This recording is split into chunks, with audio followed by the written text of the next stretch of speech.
Ajjechaan jumlaa irra deddeebi'ee uummata nagaa irratti raawwatamaa jiru seeraa fi dambiin biyya Itoophiyaa keessaa caccabuu ifatti agarsiisaa jira.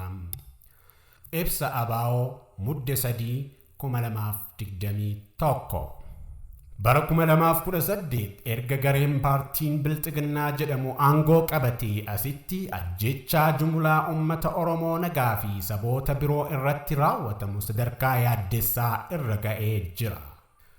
Yeroo ammaa kanatti ammoo gochi ajjechaa uummata nagaa irratti xiyyeeffachuun raawwatamu kun Oromiyaa keessatti daran kan hammaate yoo ta'u, daa'imman, dubartootaa fi jaarsolii dabalatee lubbuun uummata nagaa guyyaa guyyaatti akka baalaa harca'aa jira. Kanaanis baay'inni namoota jumlaan ajjeefamanii fi yeroon ajjechaan kun itti deddeebi'ee raawwatamu yeroodhaa gara yerootti dabalaa deemaa jira. Gochi ajjechaa jumlaa uummata nagaa irratti raawwatamu kun sadarkaa baay'ee yaaddessaa irra kan ga'ee jiru yoo ta'u, gochi ajjechaa marra ammaa raawwatamu kun gocha suukanneessaa fi duguggaa sanyii bara 1880 keessa yeroo weerara Minilik uummata Oromoo miliyoona 5 fixan waliin wal fakkaata. Weerara Minilik kanaan gara jabeenya hamaadhaan uummata miliyoonaan lakkaa'amu fixanii kaan ammoo harka, miillaa fi harma irraa muruudhaan godaannisa bara baraa kaa'anii darban. Hoogganaan paartii Bilxiginnaa Dr. Abiy Ahmed abjuu sirna impaayera Itoophiyaa durii deebisuu kan qabu yoo ta'u, abjuu isaa kana dhugoomsuufis halkaniif guyyaa hojjechaa akka jiru argaa jirra. Mul'atni sirna kolonii deebisanii gadi dhaabuuf qaban bifa haaraatiin kutaalee biyyattii guutuu keessatti uummattoota cunqurfamoo biyyattii irratti diriiruu eegalee jira. Mootummaa garee paartii Bilxiginnaa jalatti seenaan weerara sirna kolonii bara 1880 ifatti deebi'ee diriirfamaa jira. Kunis ajjechaa suukanneessaa tibbana maqaa duula Minilik yookaan zamachaa Minilik jedhuun naannolee Shawaa, Walloo, Wallaggaa fi Tigraay dabalatee kutaalee Oromiyaa adda addaa keessatti raawwatamaa jiruun ifatti mul'atee jira.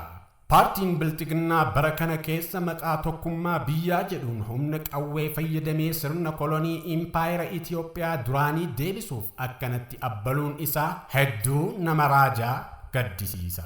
Tarkaanfiin impaayera sirna qeenxee ijaaruu yeroo Dr. Abiy Ahmed aangoo qabate irraa eegalee tattaafatamaa kan jiru yoo ta'u, kanaanis ajjechaan haala garaa garaatiin kutaalee Oromiyaa adda addaa keessatti raawwatamaa kan ture yoo ta'u, ajjechaan jumlaa uummata Oromoo Karrayyuu irratti gaafa guyyaa 30/2021 raawwatamee fi gaafa guyyaa Mudde 1/2021 naannoo Oromiyaa godina Shawaa Bahaa aanaa Fantaallee keessatti raawwatame hedduu nu rifaasisee jira.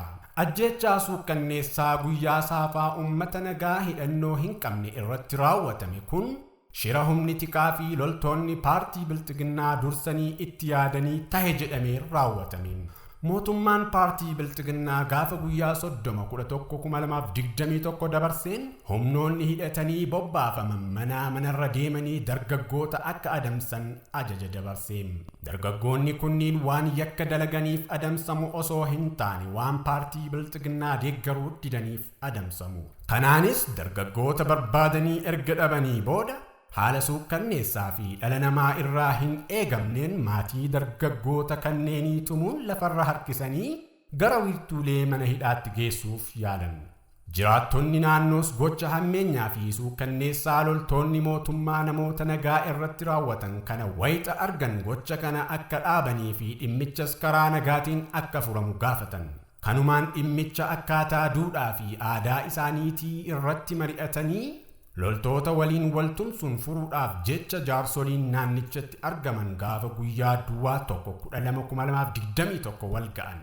Haa ta'u malee loltoonni paartiin Bilxiginnaa hidhachiisee bobbaase jaarsolii naannoo nagaa buusuuf wal ga'an irratti rasaasa roobsuudhaan abbaa gadaa fi jaarsolii naannootti kabajaman dabalatee namoota nagaa 13 bakka tokkotti fixan. Ajjechaan jumlaa kun erga raawwatamee boodas jiraattonni naannichaa baay'ee rifatanii gocha suukanneessaa kana mormuuf sagalee isaanii karaa nagaatiin ibsachuuf yaalan. Kanaanis humnoonni mootummaa hidhatanii turan kunniin ummata nagaa hiriira ba'ee karaa nagaa sagalee isaa dhageessifachaa jiru irratti rasaasa roobsuudhaan namoota nagaa 50 bakka tokkotti fixan. Kanumaan walii galatti yeroo tokkotti namoota nagaa 63 fixan. Baay'ina namoota madaa'anii fi hidhamanii ibsuun ulfaataadha. Ajjechaan kun namoota nagaa hokkora kamiyyuu keessatti qooda hin fudhanne irratti waan raawwatameef gocha duguuggaa sanyii itti yaadamee raawwatame ta'uu ifatti agarsiisa. Namoonni ajjeefaman kunniin namoota nagaa jireenya mataa isaanii gaggeeffatanidha.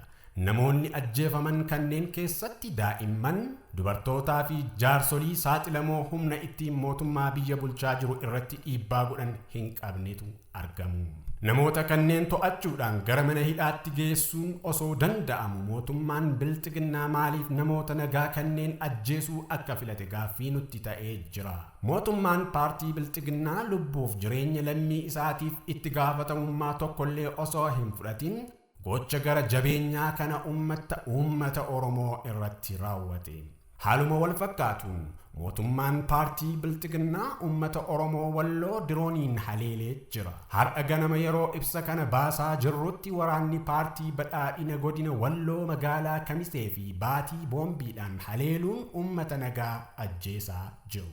Gocha gara jabeenyaa fi ajjechaa mootummaan paartii badhaadhinaa uummata nagaa irratti raawwachaa jiru gadi jabeessinee balaaleffanna.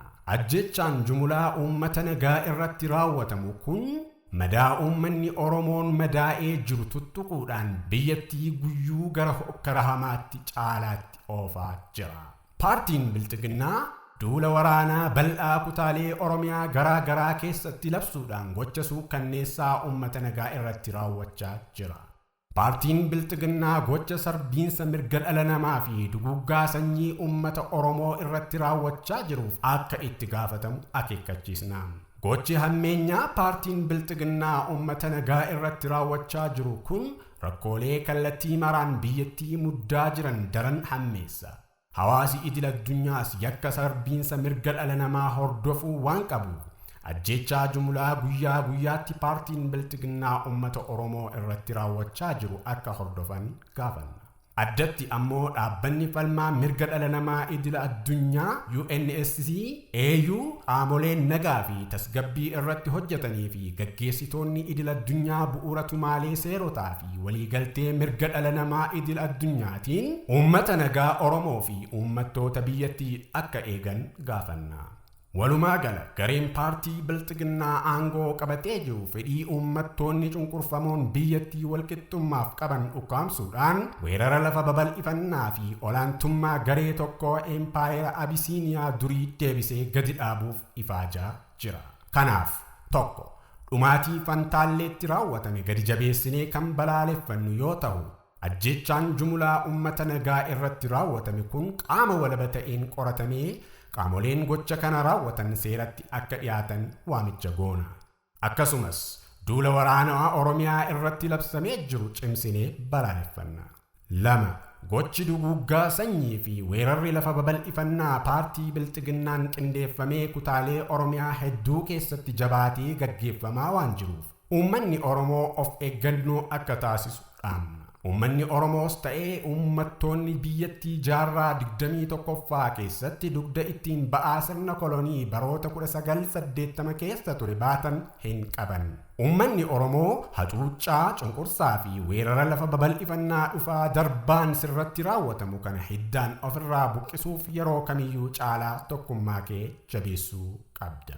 Keessumaa ammoo ajjechaa itti yaadamee qe'eetti sirratti raawwatamu kana ofirraa dhorkuuf yeroo mara dammaquutu sirraa eegama. Gareen paartii badhaadhinaa gaggeessitoota jaarsolii fi hayyoota kee hubannaa fi dandeettii qaban ajjeesuudhaan jaarmiyaalee kee diiganii ammas jaarraa kan biraaf si jilbeenfachiisanii kolonii jalatti cabsanii si bulchuuf abbalaa waan jiraniif dammaqinaan of eeggannoo guddaa gochuu qabda.